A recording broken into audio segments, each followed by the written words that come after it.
नमस्कार मित्रांनो, मी धीरज स्वागत करतो नवीन एका ब्लॉगमध्ये. तर जवळपास 2-1 आठवडे झाले आपला व्हिडिओ येत नाही, आपल्याला बरंच नव्हतं. तर त्याच्याबद्दल मी सांगतो पुढं. तर आताची सुरुवात आपली एक द्वारका सिटी चाकण नव्हतं, अलीकडेच होतं. तर ती झाली 588 रुपये मीटरने घेतले आपण, आणि तिकडनं काय पडले नाही, आपण डायरेक्ट आलो. आणि आता पिंपळे सौदागरपासून आपल्याला एअरपोर्ट पडली आहे 350 का 360 रुपयांनी. तर कस्टमरचा वेट करतोय. तर ही दुसरी ट्रिप आपली, आणि कस्टमर येते मेसेज आलेला आहे आपल्याला, उबेरकडनं आली आहे. पहिली आली ती ओलाकडनं.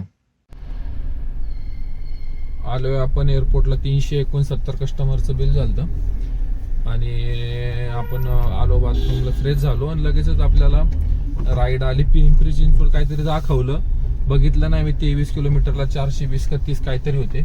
तर पटकन ॲक्सेप्ट केली आहे. तर बघूया आता कुठली आहे काय माहिती.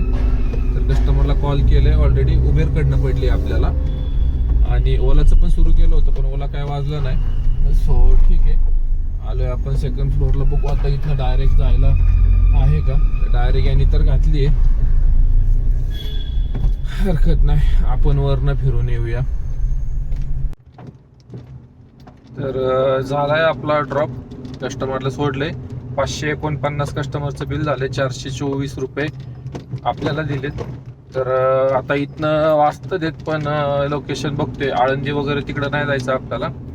तर आता इथनं बघूया, ओला आणि रॅपिडो करतो चालू, आणि बघूया आपल्याला राईड कुठं मिळते.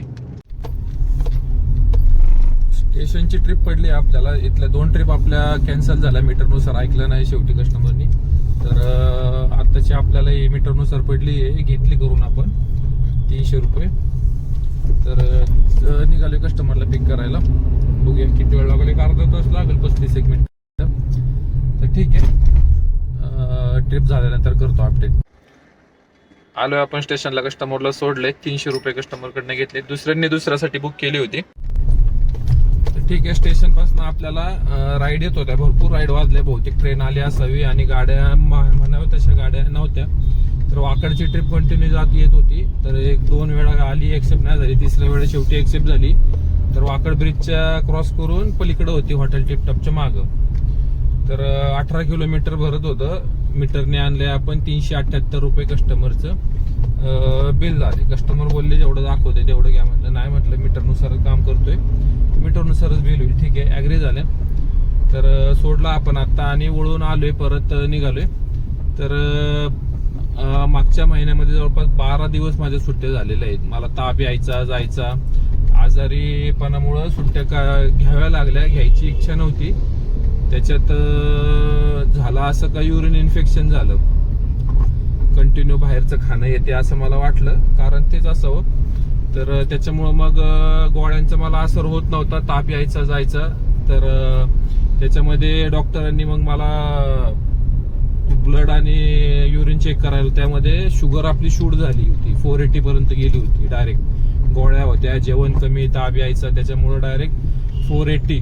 तर डॉक्टर म्हणले शुगरच्या डॉक्टरला दाखवून घ्या एकदा, ते चेक करून घ्या. त्यामध्ये अनकंट्रोल आली. तर मला शुगरची गोळी सुरू झाली. वय माझं 33 वर्ष आहे. 33व्या वर्ष शुगरची गोळी चालू नाही झाली पाहिजे होती, पण ठीक आहे, आता झाली आहे. तर आता डाएट वगैरे चालू केलाय.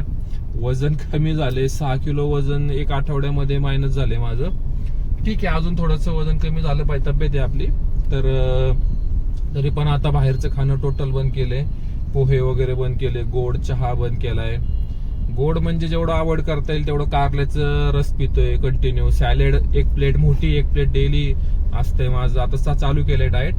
तर आज उद्या मी आणखी एक शुगरची टेस्ट करेल. 15 दिवस होतात. 15 दिवसानंतर आपल्याला कळेल की आपण किती मेंटेन केली आहे, किंवा किती आपली कमी झाली आहे. तर त्या हिशोबाने मला डाएट प्लॅन करायचं आहे, कारण मी बाहेरचं टोटल एकदम बंद करून टाकले. तसं बंदच करायचंय.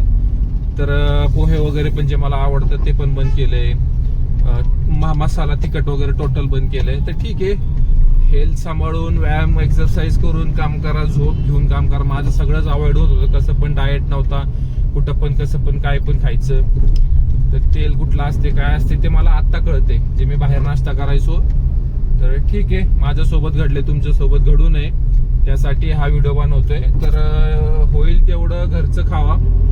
एखाद्या वेळेस आता आता नाहीच पॉसिबल आहे तेव्हा तुम्ही बाहेर करू शकता, पण सारखंच नका करू. मी तर टोटल आता 100% अवॉइड केले.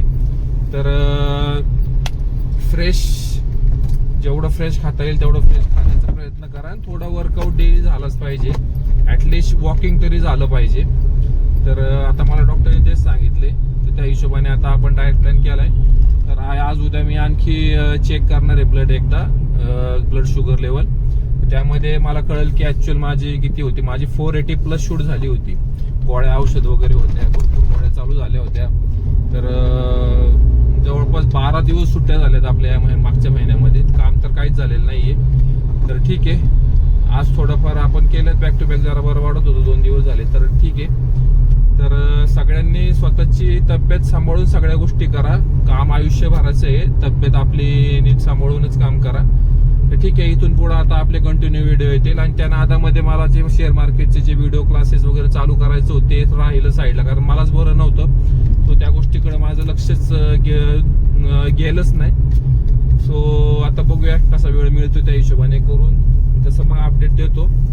तर इथून पुढे आता आपले व्हिडिओ कंटिन्यू येतील. तर आता इथून पुढं ट्रिप जर करतोय तर त्यामध्ये करतोय अपडेट. तसं आपलं काम 2045 का 46 काहीतरी झाले, तर 5 राईड मध्ये.